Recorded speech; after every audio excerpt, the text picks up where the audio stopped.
He collapsed the moment his wife told him the children belonged to her boss, but no one in that quiet Boston suburb could imagine the storm that would follow. Ethan Wallace, a devoted husband and hard-working construction project manager, had spent years believing he was raising his own family, until the woman he trusted most shattered that illusion with one brutal confession. The shock nearly stopped his heart, but when the truth began to unravel, it wasn't just about betrayal, it was about power, lies, and a secret that went far deeper than infidelity. How could a man recover after discovering his entire family was built on another man's deceit? And what could he possibly do that would leave everyone, including his wife and her boss, utterly shocked?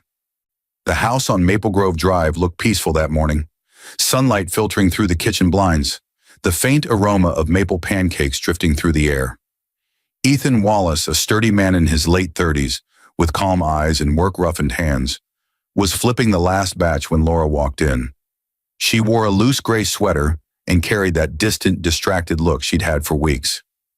"Morning," he said, forcing cheerfulness. "You're up early for a Sunday." She nodded but didn't smile.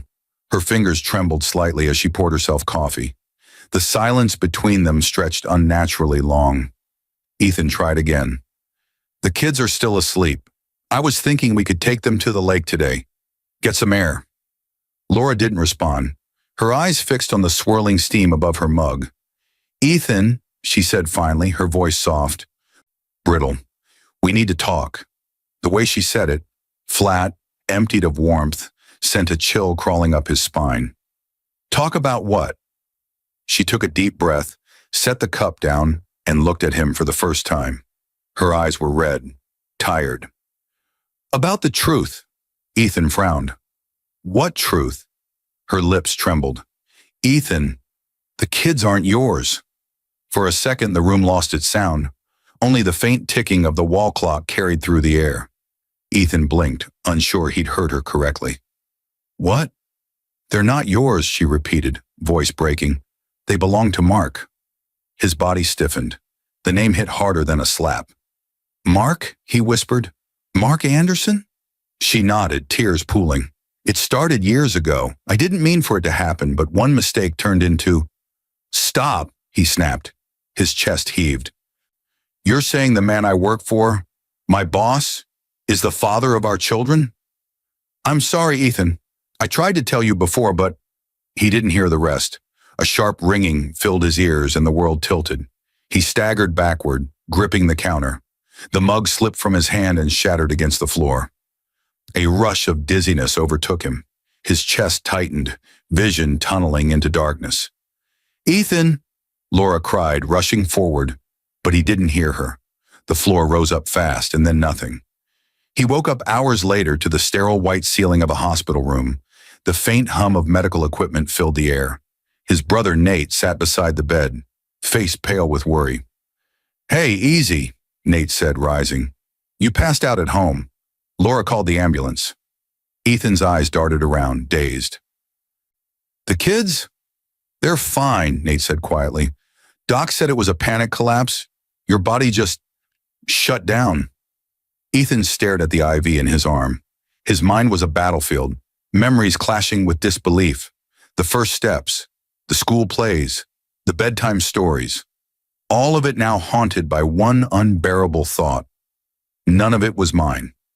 That night, when the doctor discharged him, he walked out of the hospital without saying a word to Laura. She tried to speak. He kept walking. He got into his truck and drove aimlessly through the sleeping city until dawn. When the sun rose over the Charles River, he parked by the water and sat still, eyes fixed on the horizon. The world felt empty, unreal. But somewhere beneath the wreckage of betrayal, something cold and deliberate began to form. A plan. The night after leaving the hospital felt endless. Ethan drove until the gaslight flickered, his eyes raw from tears he didn't remember shedding. Every streetlight blurred into the next, every sound hollow. When he finally parked by the river, the city was asleep, the water still. He sat in the driver's seat, gripping the steering wheel, his knuckles pale. The words kept replaying.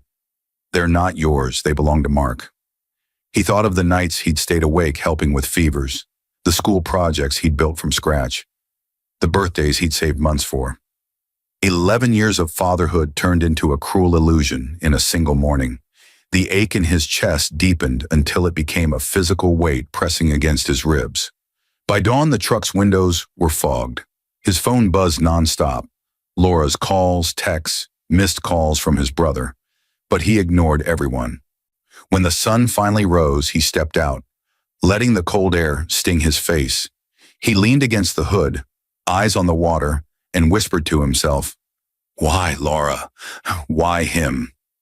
His voice cracked at the sound of her name. The next few days blurred. He went home but didn't speak to her.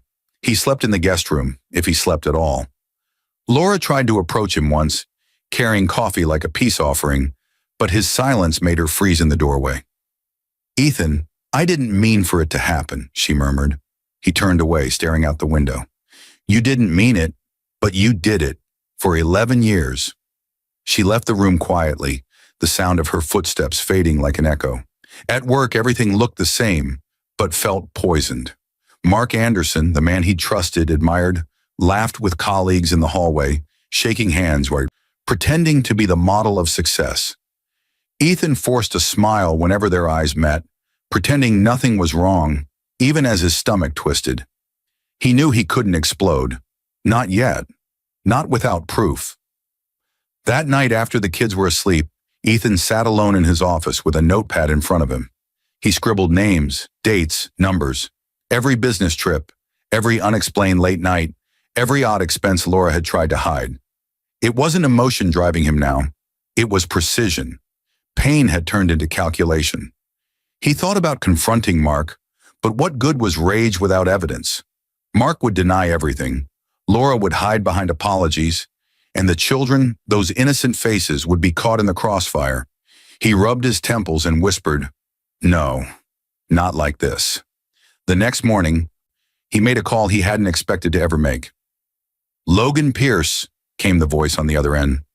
The private investigator had been a friend years ago when Ethan caught an employee stealing equipment from a worksite. "Ethan Wallace here," he said quietly. "I need your help again." They met that afternoon at a diner on the edge of town.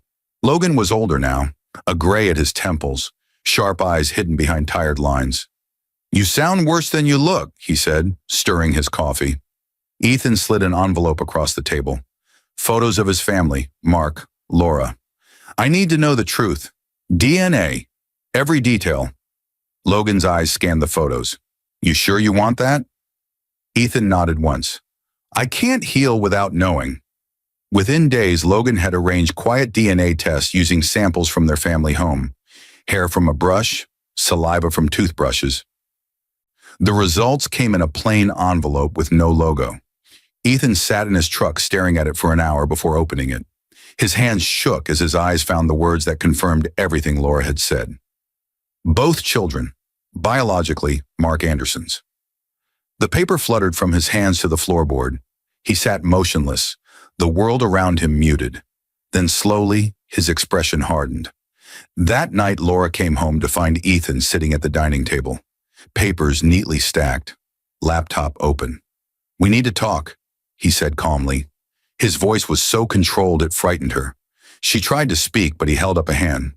"Not tonight. Tomorrow you'll see." He didn't raise his voice. He didn't break anything. He simply stood, walked past her, and said, "You ended this marriage the day you lied. I'm ending your comfort the same way." In that moment, Laura realized something she hadn't before. Ethan wasn't just hurt, he was planning, and whatever he was planning would change everything. The next morning, Ethan woke before dawn. The air was still, the sky faintly bruised with the first traces of light. He sat on the edge of his bed, hands clasped, staring into nothing.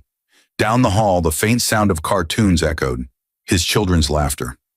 That laughter used to be his peace. Now it tore him in half.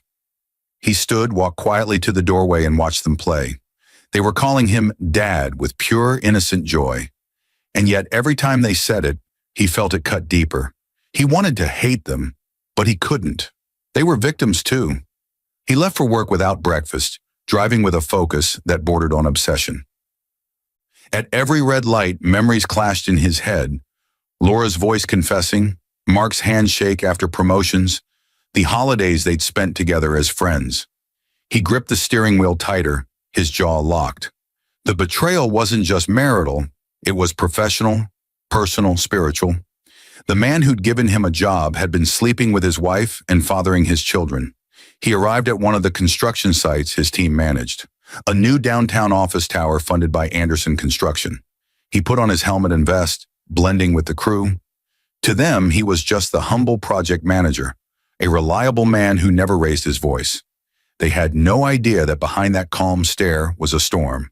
As he checked the blueprints, he caught sight of Mark's luxury car pulling into the site. Mark stepped out in his tailored suit, flashing that rehearsed corporate grin. "Morning, Ethan. Everything on track?" Ethan forced a nod. "As always." "Good. You're the backbone of this company," Mark said, patting him on the shoulder before walking off to greet investors. Ethan watched him go, jaw tight, the weight of the lie pressing on his chest. He realized then that Mark saw him not as a partner, but as a pawn. That smile had always been victory disguised as friendship. By lunch, Ethan met Logan again, this time in a small parking lot behind an auto shop. Logan handed him a brown folder. "I dug deeper, just like you asked." Ethan opened it. Bank statements, private messages, hotel invoices, timestamps. There it was, years of proof. "They started the affair 8 years ago," Logan said quietly. "Continued through every out-of-town project. He even paid for her weekend retreats. The timing lines up with both kids' births." Ethan's throat tightened. He closed the folder, eyes burning, but not from tears. "I need more," he said. "More?" Logan asked. "I want to know everything. Every secret, every asset. His company, his personal accounts, his investments. I want to know where his empire is weakest." Logan studied him carefully. "You're not just planning to confront him." Ethan's voice dropped, cold.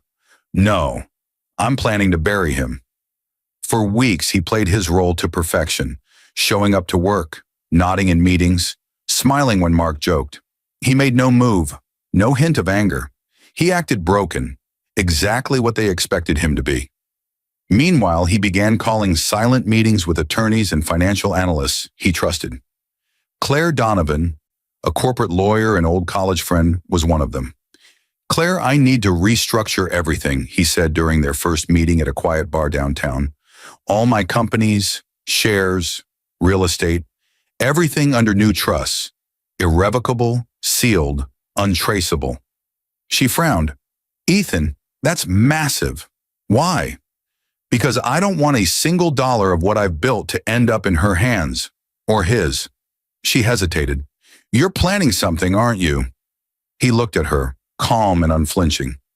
"I'm planning to make sure they learn what losing everything really feels like." Over the next few months, Ethan executed his plan quietly. He resigned from Anderson Construction under the guise of mental health leave, giving a polite handshake to the man who had destroyed his family. Mark smiled, oblivious. "Take all the time you need, Ethan. You've earned it." "Thanks," Ethan replied softly. "You'll hear from me soon." That night, he stood on the balcony of his apartment overlooking the city. The skyline shimmered, steel, glass, and greed. He'd built half of those towers for Mark, thinking he was helping grow a company. Now he realized he'd been building a kingdom for a man who'd stolen his life. But that kingdom had weaknesses, contracts, ethics violations, hidden debts, and Ethan knew them all. He poured himself a drink and whispered to the night, "You took my family, Mark. I'll take your foundation." Somewhere deep inside, the old Ethan, the loving husband, the calm father, was gone.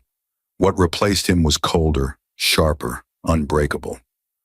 And the man who had once built skyscrapers was now quietly designing something else entirely.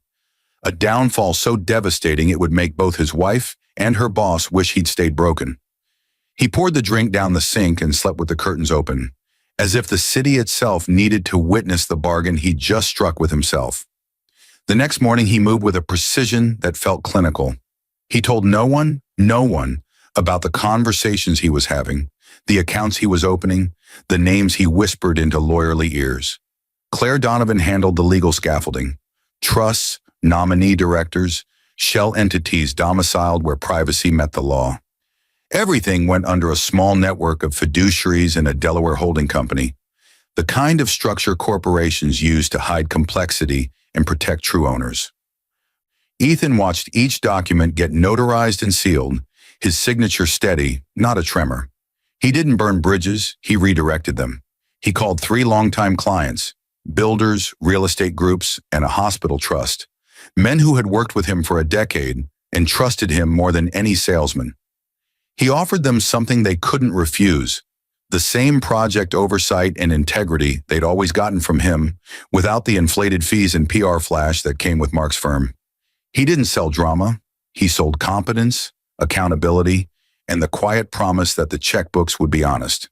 The meetings were casual lunches, late-night calls, a show of old photographs and meticulous blueprints. By the end of a month, small contracts slipped away from Anderson Construction and quietly into the hands of Wallace Structural Group, always one careful handshake ahead of Mark's lawyers. Logan worked the angles on the outside, credit lines, offshore filings, shell companies that looked innocuous on paper. Claire rewired his personal assets into irrevocable trusts, ensuring Laura could not lay claim to any sudden fortune by filing a spiteful motion. Ethan walked the razor's edge of legality.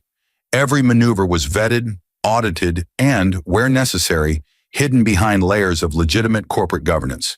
Ethan's accounting team, veterans who owed him favors from years of mutual loyalty, moved funds in plain sight and through channels that required auditors rather than gossip. It was careful, slow, and surgical. He also cultivated an image of a broken man to the world. He posted photos of quiet mornings, of him in a hoodie, smiling tiredly at the kids on weekends. To neighbors and colleagues, he was healing, a man who needed space and time. To Mark and Laura, he was a wounded, harmless figure, exactly the impression he needed them to keep. Mark grew complacent. He flaunted awards. He courted new investors. He expanded teams with the ease of money that felt eternal. Pride, as Ethan had learned, blinds more effectively than fury. Inside the new company, Ethan let others take the stage while he tightened the screws. He hired old colleagues who were quietly disillusioned with Mark's theatrics, project managers who valued deadlines over press releases, engineers who wanted fairness over favoritism. He built a small, ruthless core team that ran like a well-oiled machine. Where Mark wasted on image consultants and lavish client dinners, Ethan reinvested in quality, safety inspections, honest subcontractor pay, contingency planning. His reputation, earned over years, began to follow the work. When skyscraper bids opened, Wallace Structural's proposals were cleaner, cheaper, and more reliable. Then came the quiet storm. A whistleblower from inside Anderson Construction contacted Logan with documents showing questionable bidding tactics and a series of undocumented consulting fees routed through shell vendors tied to Mark's personal accounts. The files were small at first: receipts, email trails, and a single damning spreadsheet that linked a pattern of conflict of interest to several public contracts. Logan forwarded everything to Claire, who knew how to weaponize corporate law. She filed confidential complaints with oversight boards and regulatory agencies, steps that would take months but would not be reversible. Ethan watched the first tremors from a distance. He kept his face deliberately neutral when a local reporter called about a sudden cancellation of a major Anderson project.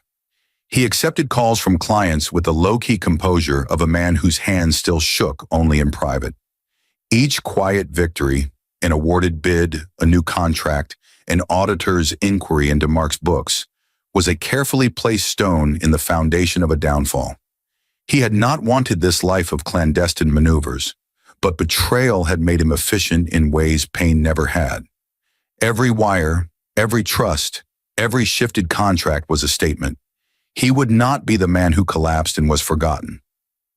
He would be the man who rebuilt himself by rebuilding the industry around him, stripping away the veneer of power from a man who had used his position to steal a life and handing that power back to people who valued truth. Late at night, after the meetings and filings, he would sit at his kitchen table, looking at the children through the window as they played in the yard, and feel the plan's gravity settle into something almost like calm. His revenge was not spectacle, it was a slow, inexorable reclamation. the kind that left no room for denial and no path for those who had lied to recover what they had lost. The night of the charity gala felt like walking into a hall built of glass, beautiful, shining, and waiting to shatter.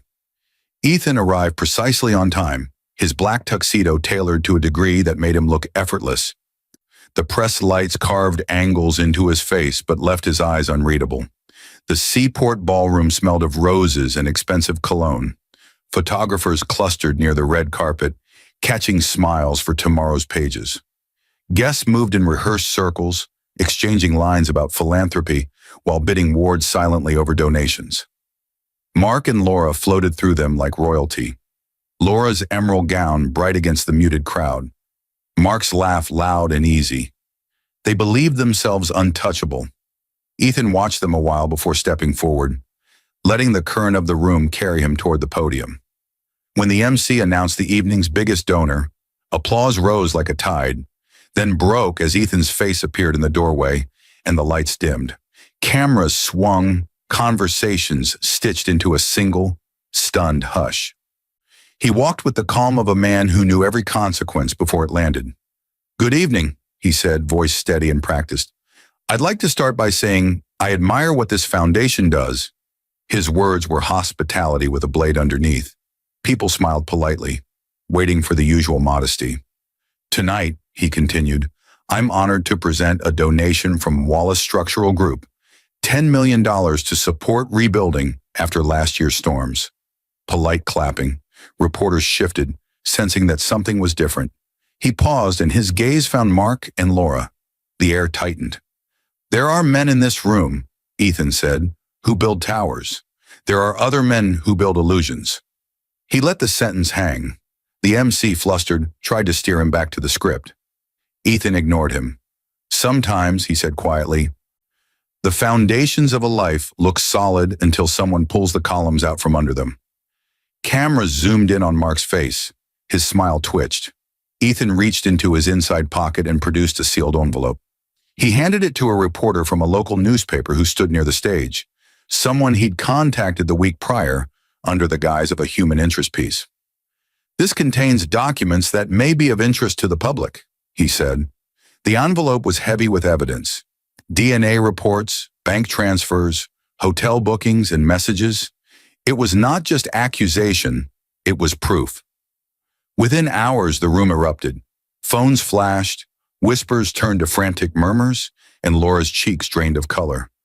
Mark looked as if someone had hit him, his confident posture failing. The photographer's shudders became percussion.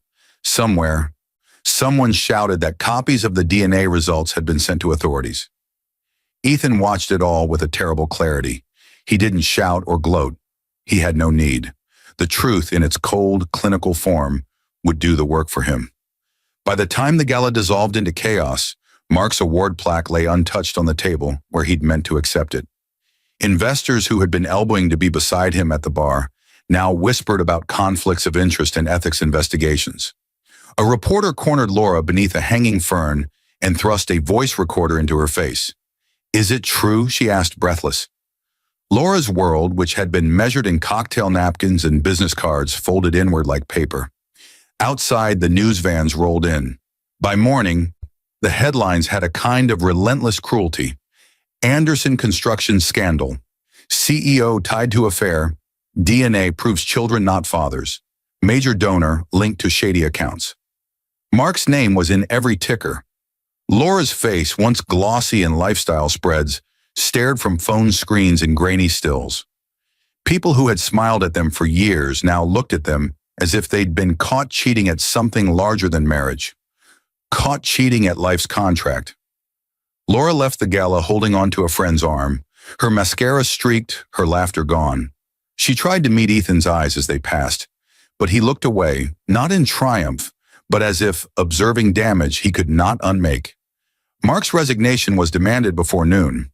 Boards convened.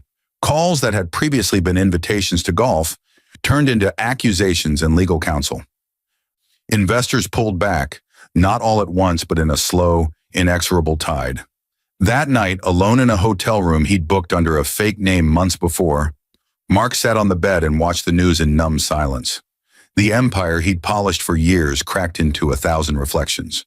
The man who'd taken lovers and bought loyalty with favors now faced paperwork and subpoenas. Laura lay curled in the back of a car outside the hospital, collapsed into herself, and for the first time in years, there was nowhere for her to hide from truth. Ethan stepped out into the night air, with the city pressing against him like an audience.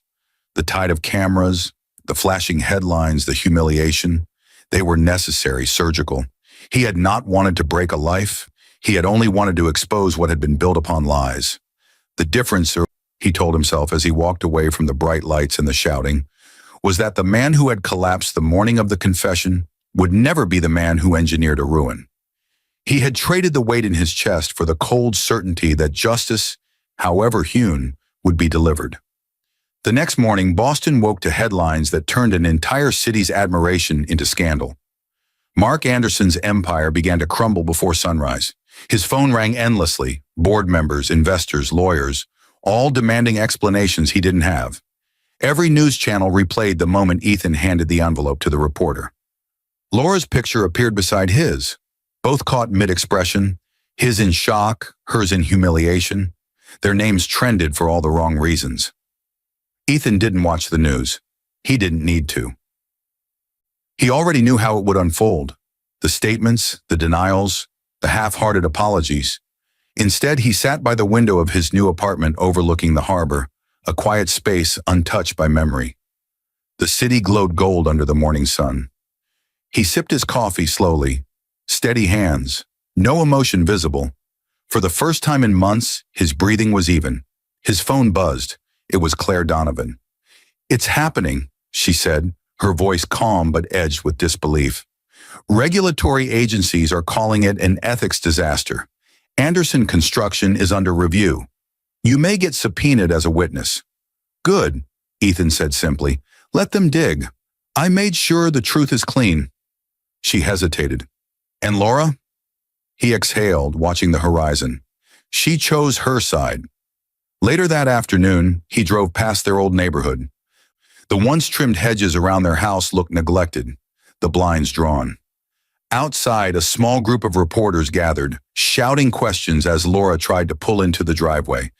Her hair was messy, her hands shaking on the steering wheel. A camera flash caught her mid-tier. Ethan didn't stop. He only slowed down long enough to see the life she'd fought so hard to maintain collapsing like wet cardboard. Inside the house, Laura slammed the door and leaned against it, chest heaving. Her phone wouldn't stop ringing. Friends, family, journalists. Her parents had stopped taking her calls after reading the headlines. Mark had locked himself away in his penthouse, refusing to see anyone. When she finally reached him, his voice was sharp, detached. "You're on your own, Laura. I can't protect you anymore." "Mark, please. They're tearing me apart out here." "You should have kept quiet," he snapped, then hung up. For the first time, she realized what Ethan had understood all along. Mark's loyalty was transactional. Once she lost her value, she was disposable. She sank to the floor, clutching her phone, sobbing until her voice broke. Meanwhile, Ethan's company, Wallace Structural Group, became the quiet hero of the industry. His employees worked harder than ever, proud of the integrity their leader embodied. Clients who'd once brushed him aside now lined up to meet. Every article that tore down Mark's reputation seemed to elevate Ethan's. He didn't gloat. He didn't celebrate. He just worked. Calm, deliberate, precise. Revenge wasn't about satisfaction anymore. It was about restoration. By evening, he drove out of the city toward the coast. The sea stretched open, quiet, infinite. He parked near the cliffside and stepped out, the wind brushing his hair. The salt air carried away the last traces of smoke that had followed him since that morning in the kitchen. He closed his eyes and felt the weight lift, but only slightly. There were still ghosts in his silence, memories of laughter that didn't belong to him, faces that called him Dad without knowing the truth. His phone buzzed again, this time a message from an unknown number. "Laura, you've destroyed everything. Are you happy now?" He stared at the message for a long time. His thumb hovered, then he typed slowly. "Ethan." "No, Laura, I didn't destroy it." "You did. I just stopped pretending it was whole." He put the phone away, got back into the car and started the engine. The headlights cut through the mist as he drove home. He didn't know if what he felt was peace or exhaustion, maybe both. But as he turned onto the highway, his expression shifted, something deeper, colder, forming beneath the surface. Because the story wasn't done. There was still one piece missing, one truth he didn't yet know. And when he found it, it would change everything he thought he understood about betrayal, loss, and blood. The knock came late that night, soft but insistent, echoing through the hallway of Ethan's apartment overlooking the harbor. He didn't expect anyone, not after the week that had burned his name into headlines and turned Laura and Mark into walking scandals. He hesitated before opening the door, half expecting a reporter. But it wasn't. Laura stood there. No makeup, hair disheveled, her eyes swollen from days without sleep. She looked smaller somehow, fragile beneath a coat that hung off her shoulders. Rain soaked her sleeves, and when she spoke, her voice trembled. "You think you've won, don't you?" Ethan didn't answer. He simply stepped aside. "You shouldn't be here." She walked in anyway, dripping onto his polished floor. The smell of rain clung to her. She turned toward him, tears glistening under the dim light. "You've ruined my life," she said, voice cracking. "You humiliated me, destroyed everything, but you don't even know the half of it." He crossed his arms, his face cold, unreadable. "Then enlighten me." Laura took a deep, shaky breath. "You think exposing Mark and the affair makes you righteous? You think this ends with headlines and pity?" "Ethan," she paused, her eyes glassy with something darker than regret. "Those children you raised, they're not yours. Not a single one." The words landed like a knife twisting deeper into an already scarred wound. Ethan didn't flinch, but the air seemed to collapse around him. "Say that again," he said quietly. "They're Mark's, all three." She looked away. "You were just their provider, not their father. I'm taking them to live with him. They deserve to be with their biological father." His jaw clenched. "After everything, that's what you came to tell me?" Laura's laugh was dry, hollow. "No, that's not all. Remember the fourth pregnancy? The one I told you ended in a stillbirth while you were in Nevada." She stopped, her voice faltering. "That was a lie." Ethan's heart stilled. "What do you mean a lie?" "I didn't lose the baby," she whispered. "I sold him." The room went silent except for the faint hum of the refrigerator. Ethan's stare didn't move. His lips parted, but no sound came. Laura continued, tears now streaming freely. "I needed the money. We were drowning in debt, and Mark promised to help you with your construction business if I gave him the funds. I sold the baby to a private couple through an adoption broker. That money became the capital he used to finance your expansion that year." Ethan stepped back slowly, one hand gripping the edge of the counter as if the ground beneath him had shifted. His voice dropped, quiet, dangerous. "You sold my child." Laura buried her face in her hands. "I was scared. I didn't know what else to do. You were always gone, working. I thought it was just business. I thought it would fix everything." His breathing grew shallow, each inhale sharp as glass. He could see her mouth moving but heard only fragments. Excuses, guilt, tears. The rest faded under the sound of his heartbeat pounding in his ears. Finally he spoke, his tone almost calm. "Get out!" She looked up, startled. "Ethan!" "Get out of my house, Laura." She hesitated, perhaps expecting rage, maybe a plea. But there was nothing in his expression. No anger, no pity, only a terrifying stillness. She left without another word. The moment the door closed, Ethan's body gave in. He sank into the nearest chair, elbows on his knees, face buried in his hands. The images flooded in. The son he never met, the wife who bartered blood for money, the man who had orchestrated it all while shaking his hand every morning. The betrayal had gone beyond infidelity. It had rewritten his very existence. He sat there until dawn, unmoving. And as sunlight crept across the floor, something inside him hardened. Not the fury of a broken man, but the resolve of one who understood that mercy had no place left to live. That afternoon, he drove to Anderson Construction headquarters. He didn't plan to speak. He only needed to see. When he reached the executive floor, Mark's voice carried through the half-open door, laughing, the same smooth tone that once commanded entire rooms. But then another voice joined his, lower, familiar, Laura's. Ethan froze outside the door. "I told you," she was saying softly. "He doesn't know about the baby. He thinks it was a stillbirth. I sold it and gave you the money. You got your business through him without him even realizing it." Mark's chuckle followed, casual, cruel. "And the fool still thinks he's a self-made man. If he ever finds out, we're both done." Ethan's pulse roared in his ears. His hand trembled on the doorframe, but he didn't enter. He turned and walked away, face expressionless, steps measured. The world outside was cold and bright, but something inside him had gone darker than ever before. That night, he made one phone call, to Logan Pierce. "Find the child," he said, "no matter what it takes." And for the first time since the morning he collapsed in his kitchen, Ethan's voice carried not pain, not sorrow, only purpose. Logan Pierce didn't ask questions. He never did. He was an ex-police investigator turned private operator, a man who understood silence as currency. When Ethan made that call, his tone alone told Logan it wasn't about infidelity anymore. It was something deeper, darker. "Find the child," Ethan had said, and that was enough. The next morning, Logan met Ethan in the back booth of a downtown cafe.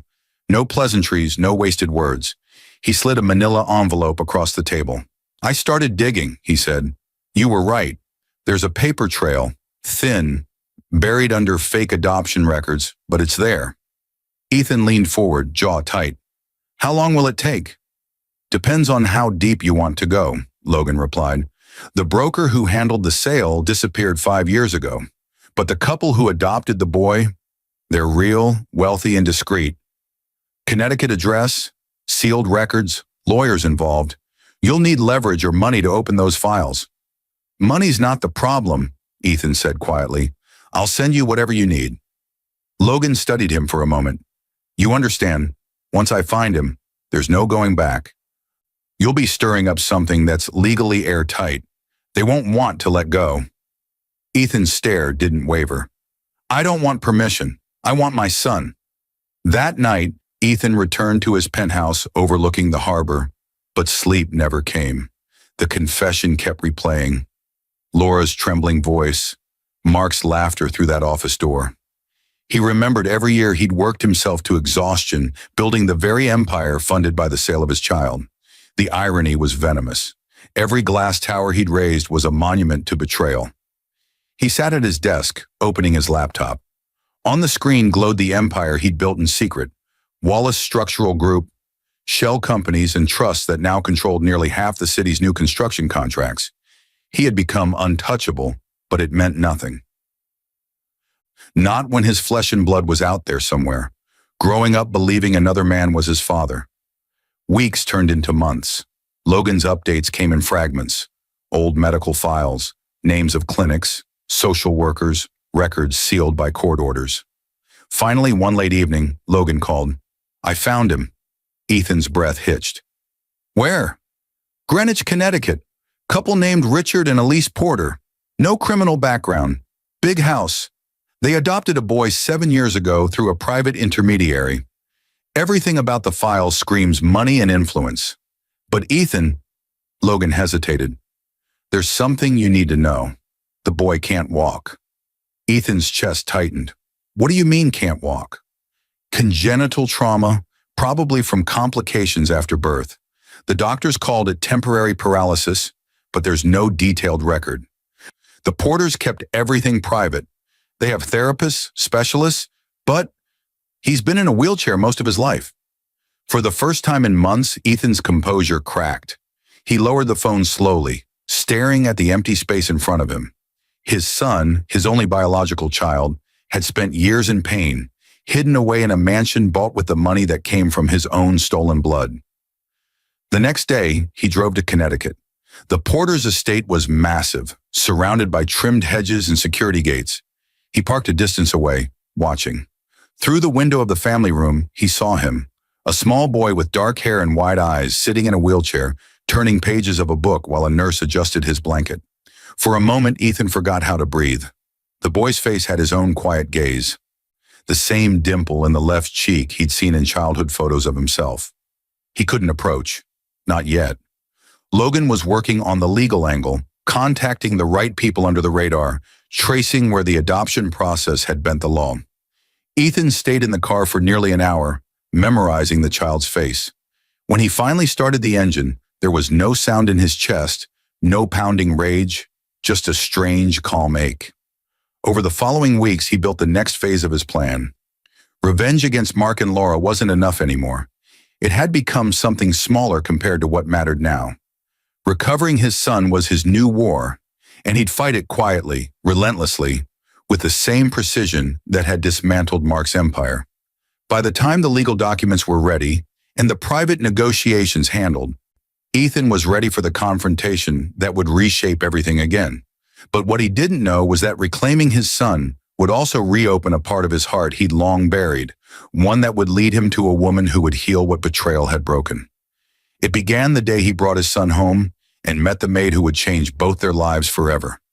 When Ethan finally brought his son home, the house felt different, quieter, lighter, almost sacred. It wasn't the sterile silence of betrayal anymore. It was the fragile stillness of something new trying to take root. The boy's name was Noah, 7 years old, sharp eyes, cautious smile, the face of a child who had learned to read adults before trusting them. He barely spoke at first. Every sound startled him. Every gesture from Ethan made him flinch a little, not from fear, but from confusion. He didn't know this man who called him son.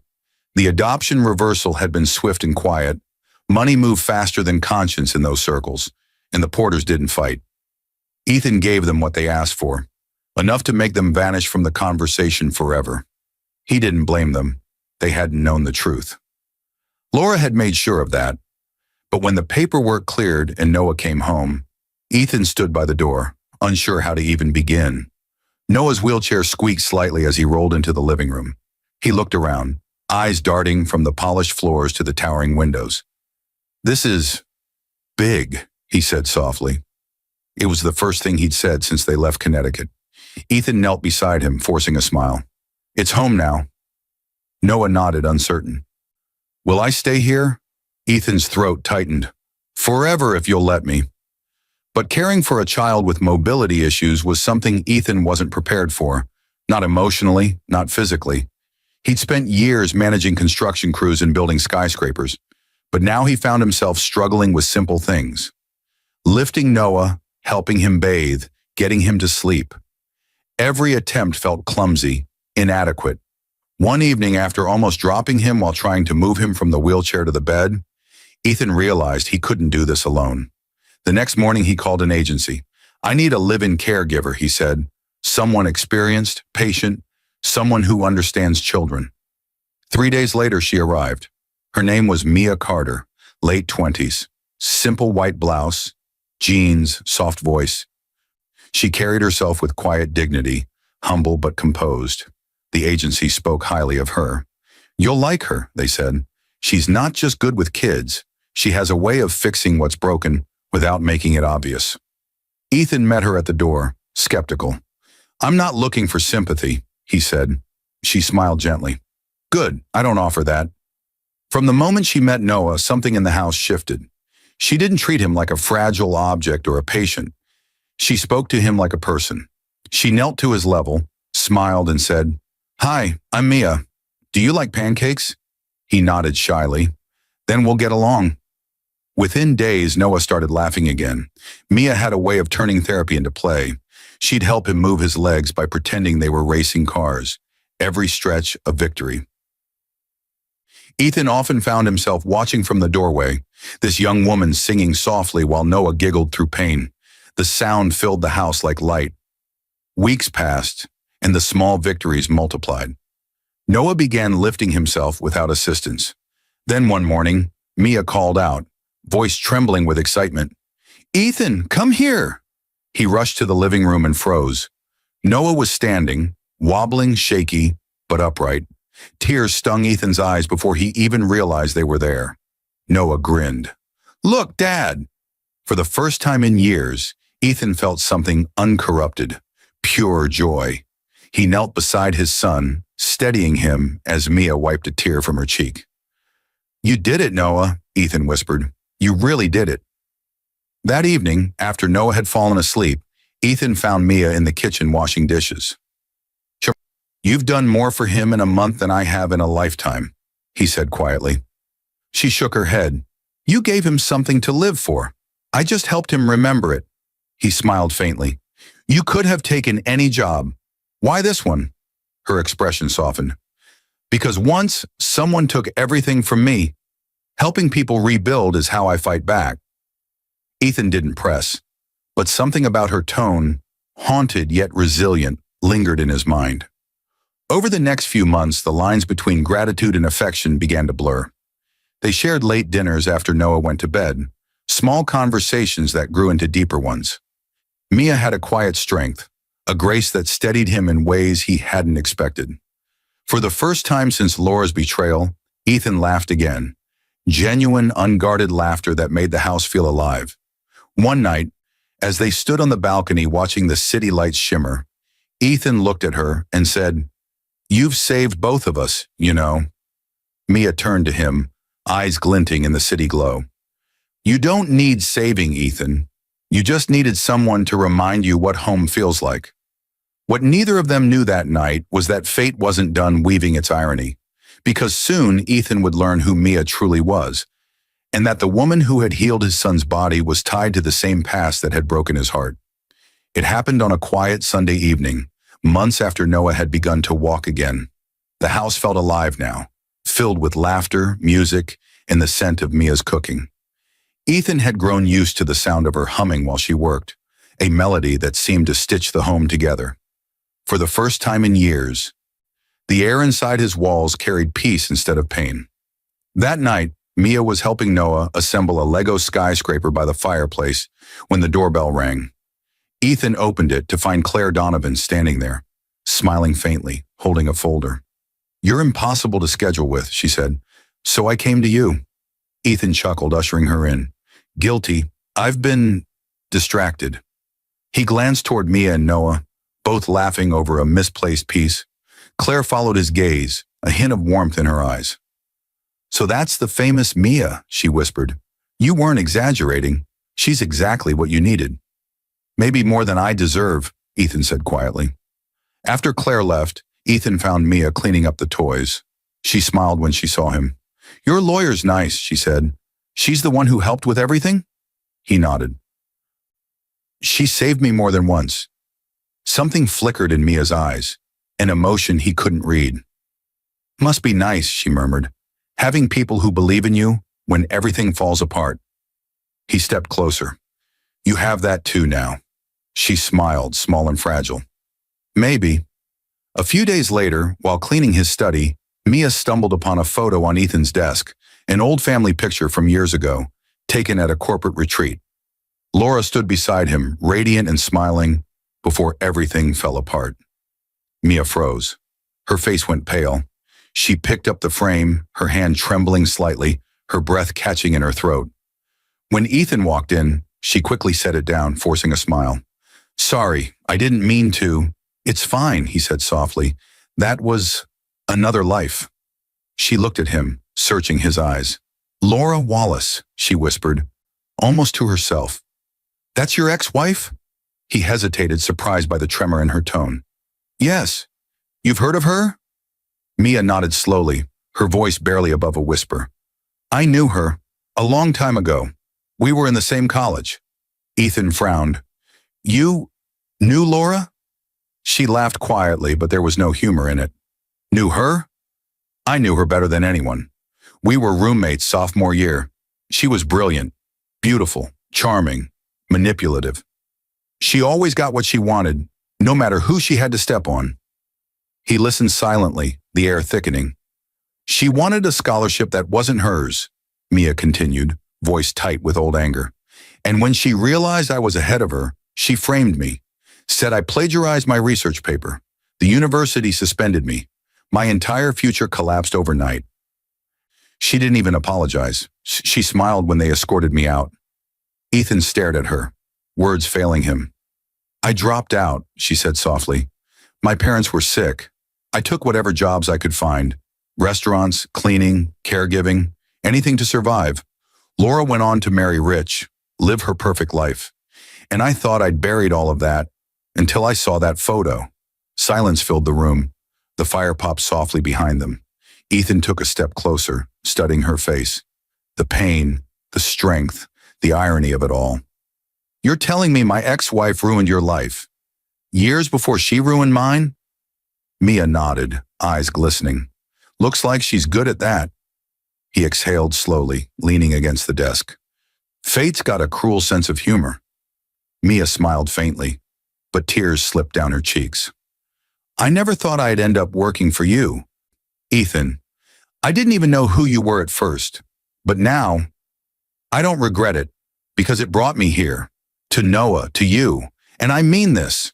Whatever she did to me, to you, she doesn't get to define what we become." Ethan reached out, brushing a tear from her face. "She already doesn't. You do." For the first time in years, he felt warmth where anger used to live. The universe had connected two broken souls scarred by the same hand, and somehow, through that shared pain, they'd built something whole. That night, as Mia stood by the window looking out at the harbor, Ethan walked up behind her and took her hand. She didn't pull away. "I never believed in destiny," he said quietly, "but maybe it believes in us." She turned to him, eyes soft. "Then let's make it count."